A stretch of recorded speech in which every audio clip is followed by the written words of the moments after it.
Hey, what it do, y'all? It's your boy E2 Blue coming back at you again, man. It's Sunday game day. We got an early game at 1 o'clock.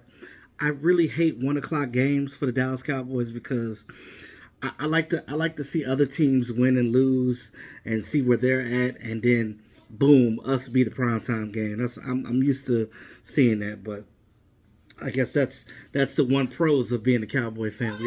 We don't play too many 1 o'clock games. Of course, there's my son. You ready for game day, son? You ready for game time? Say, go Cowboys. Go Cowboys. Yeah.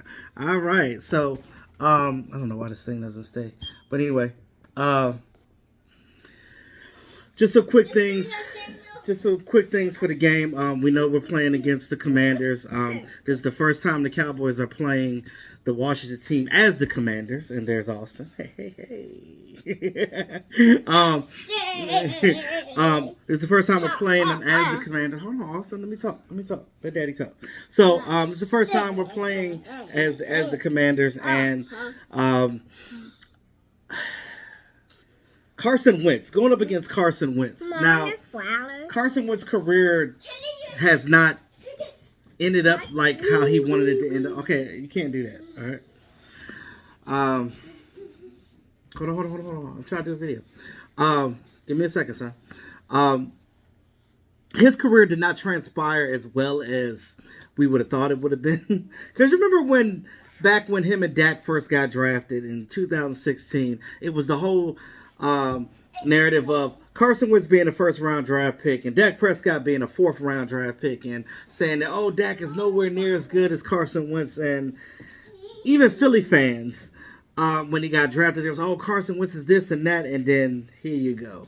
7 years later, this is where we are. He leaves the Eagles. He goes to the Colts, plays a year, doesn't play well. They get rid of him. Now he's with the Commanders, and doesn't seem like his career is starting great there either, because they're already talking about putting in the rookie that they got over there, or putting back in Taylor Heineke or whoever they got over there at quarterback. But I almost feel sorry for the guy, because it's like, it's almost like he lost his confidence. You know what I mean?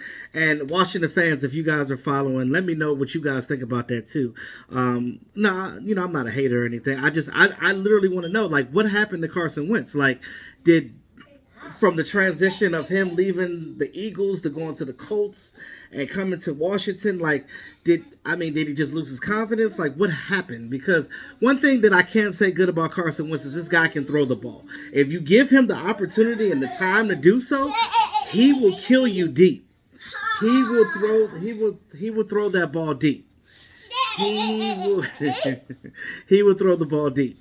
And remember, they got receivers out there, so we can't go in this game thinking, oh, we're just gonna bust them out, because they still got Scary Terry McLaurin. They got Jahan Dotson, and they got Curtis Samuel out there. And then they got some pretty good tight ends as well. So. And let's not forget about J.D. McKissick. They use J.D. McKissick not only as a running back, but on those screenplays, y'all know that the Cowboys get killed on these screenplays a lot. And with J.D. McKissick out there, they can use him as a dual threat. He's almost like their Tyreek Hill.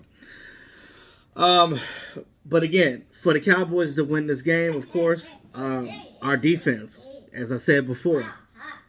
Our defense is very dominant in getting that pass rush. We get pressure without even blitzing. 3-4 guys, we're there. I mean, we're just going through these offensive linemen like they're nothing. Now, specifically with the Washington football team, their offensive line isn't the greatest there either. So I think that just applying that pressure it's just going to kill them. And I think what it is with what we have with the Dallas Cowboys that's unique is Micah Parsons. Micah Parsons is a guy that doesn't just rush from one position. He moves around. He goes to different areas. And then he's able to, frustrate a defensive coordinator, because defensive coordinator doesn't know how to. an offensive coordinator doesn't know how to counteract that because it's like, oh, we're just coming at them at so many angles. I mean, you can't do what you would call a jumbo package every play because and you can't mass protect every play because if you're going to be doing some things on offense like going empty sets so you can have coverage out there, you're always going to have a tight end chipping off. But again, you got to know where Michael Parsons is. So I would imagine how hard that is for an offensive team to go against our defense. And what I'm loving about the defense this year is that even Rio said, a shout out to Rio. Rio like, oh, I wish we had a Michael Parsons. I know you do. I know you do, bro. But this is the crazy thing about Washington, though. You have 5, I count them 5, former first-round draft picks on your defensive line alone. Why are you not applying pressure? What happened to what's his name? The Chase. What happened to him? He just gets injured all the time? I guess. I mean, I don't know. They had to pick up one of our old draft picks. They got John Ridgway. What is John Ridgway going to do? I mean, I would have loved to have kept John Ridgway, but that goes to show you how much talent we have on our defensive line that we couldn't even keep a draft pick. But they picked him up. But y'all have 5 former first-round draft picks on your line. You got Deron Payne. You got Sweat. You got I keep forgetting his name. Is it Chase? Y'all know him. But what I'm saying is, you guys have the talent. I don't understand why y'all not getting pressure with what y'all got, Washington. Because y'all can definitely have a scary front line. Now, I don't know about y'all secondary. Y'all secondary is about average, but y'all can apply pressure kind of like the Cowboys can, but y'all, they haven't. They haven't in the last couple of years. And it shocks the hell out of me, but, neither here nor there. On offense with Cooper Rush with the ball again, I think that we got to switch some things up, right? The running game has been working the last couple of weeks since we've been winning, since after week 1. Keep the running game going. Keep the ground game going. We got that thunder and lightning with Zeke and Tony Pollard. Keep that going. If you need to put them both out there, do that. I love how we're playing on offense where we're not just saying, oh, Zeke, here's your series, or Tony Pollard, here's your series. They're blending it up. They're mixing it up. So they're confusing the defense, and they don't know exactly what we're going to do. If we do that same thing when Dak comes back, and it looks like Dak might be coming back next week for the Rams, and that would be awesome because perfect timing because the Rams is a really good team. So, not taking anything away from Cooper Rush, but I think that we have a better chance of beating the Rams with Dak than we do Cooper. Although I love what Cooper's doing, I shout out to him. And this is what you want of your team. You want a backup to be able to suffice when your starter is not there. So he's been doing a good job. I'm proud of him, and I'm loving the what we're doing. And Michael Gallup coming back, we now have a downfield threat. It takes some of the pressure off of CeeDee Lamb. So when you're going in this game on offense, your plan should be run the ball. Throw a couple of deep balls out there. Even if you don't connect with Michael Gallup, just throw it out there so you can back their defense up. Because the more you back their defense up, it helps your running game. I think in this game, primarily, our running game is going to be where we continue with our bread and butter. So how teams are scheming us with screenplays, why don't we do the same thing? I know that the RPO works more better with Dak Prescott because he's a mobile quarterback, unlike Cooper Rush.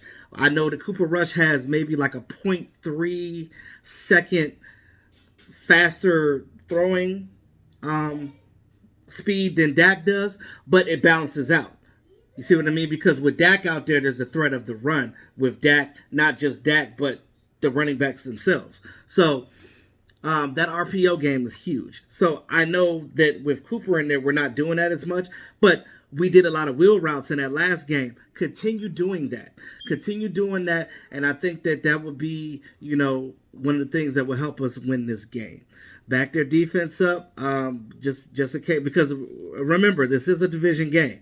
So these teams know each other. So it's not like us playing a team in the AFC that we don't see like that. It's a team that we play every year. Now, as much as we say, oh, we're going to go in here and bust ass, it's not always going to be like that. Just because the Eagles got, 11 hits on the quarterback last week, I mean, granted, I know that we're going to get some pressure. We're definitely going to get pressure. That's a no-brainer. But you can't just assume that we're going to double that amount because of the situation. Because, again, they're an NFL team too. So you gotta show respect to that. Understand that. So, just keep applying pressure. Dan Quinn, I'm pretty sure, I know that they got a good game plan going on that on defense. Ready for Carson Wentz in them. So I just tell Carson Wentz, don't wince, because as soon as you make that mistake, it's going to be a turnover. And I think in this game we're probably going to have more turnovers than we do sacks. I think it'll be more pressure. Like you get in his face, get him to throw errant passes, batted passes. It's gonna be pickings all day. I think our safeties and maybe a cornerback or two might get a pick. Hell, maybe a linebacker. Let me throw it out there and say that Anthony Barr gets his first interception with the Dallas Cowboys. How about that? On that offensive line, they said that Peters should be playing. I think they're probably going to give him more reps than he had last week, but we'll see how that goes. We have to look out for Scary Terry because Terry McLaurin, I love the way that they use him. They move him around. This is what we don't do with CeeDee Lamb. And I think that going forward, what we need to do with CeeDee Lamb, we need to utilize CeeDee Lamb more in his role, right? Now that you got Michael Gallup coming back in this game, what you could do with CeeDee Lamb is you can move him more into the slot, get him on those quick slants, get his confidence up because unfortunately, with CeeDee Lamb, it seems like he's got that Dez Bryant type of appeal, where it's like if you don't get him going in the game early, he tends to make mistakes when you get him the ball. So instead of trying to force it, get him on some quick slants, some quick throws, maybe dart it to him out in the backfield. Just get him in motion.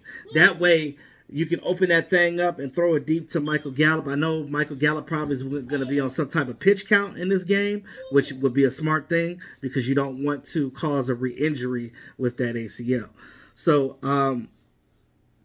that's pretty much it, man. I'm not really afraid of the Commanders like that. Like I said, it is any given Sunday, but you always take your competitor seriously when you go in there. Don't go in there thinking that you just boss stuff. And one thing with the Cowboys have a tendency to do is let off the gas when we start winning. Don't let off the gas because that's how you let teams back into the game. You have to keep your foot on the gas and keep going. And you know what? One big thing, special teams, man. Shout out to both Cavante Turpin and our punter, Brian Anger, because he is forgotten about. Like, let's not forget the position that we put other teams in, pinning them down into the 10. Getting Cavante Turpin, getting the Cowboys yardage up to the 40 and 50-yard line, where that's technically 2 first downs that he's giving you right there. So shout out to both of them on special teams getting it. And shout out for Bones for keeping this team riled up and stuff. I love his energy. I do. One thing about Bones is I do love his energy. He's a little weird, but I love his energy. I do love his energy. So with that being said, y'all, let me know what you guys think. Shout out to Rio. Probably see you today, bro. Much respect to you and your Commanders, but you're going to be crying today, bro. I guess if you say a score prediction, I know you guys always want me to do a score prediction, so I'll say Cowboys finally cracked the 30 bird. I say Cowboys 31, Commanders 18. With that being said, y'all, that's the end of my video. Like, share, subscribe to the channel. For me and my boy A1, it's your boy E2 Blue. Always keeping it real. Peace out.